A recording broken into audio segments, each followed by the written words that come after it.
Determinasyon sa pagtuon kana ang nahimong motibasyon sa usa ka coffee brewer nga si Dan Timtim. Tulo ka tuig na ang milabay sukad niya kinigitun-an ang pagmugna og kape. First time niya mo partisipar sa usa ka contest, rason niya na ning kamot makadaog tungod alang kaniya ang kadaugan niini alang usab sa mga coffee farmer. Gani na angko niini ang second place sa Philippine Coffee Brewing Contest. Quality farm produced to quality roasting, and it should be presented from the cup with a quality coffee. Lakip usab sa nakaangkon og second place sa maong aktibidad ang taga Jansan nga si Arnel Cadelinia. Negosyo sa ilahang pamilya ang kape, rason nga gitun-an niya ang proseso. Then na-engage ko aning specialty coffee tungod pod na ay sana na ay mga individuals pod nga nag-introduce ako.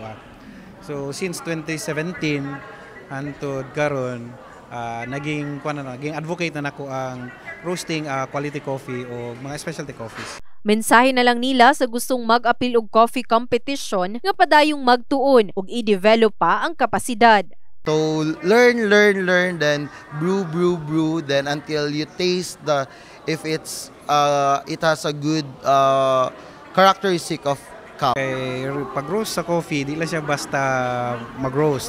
It is artisanal, skills o art gid siya na ipagawas nimo ang potential o unsa ka nindot ang kape nga gi-produce sa usa ka farmer. Nobyembre siya taning kasamtangang tuig, gipasidunggan sa sangguniang panlungsod ang gikaingong mga individual. Asa na kaangkon kini og tropeyo sa giapilang kompetisyon kaniadtong Oktubre 18 hangtod 29 ning tuiga.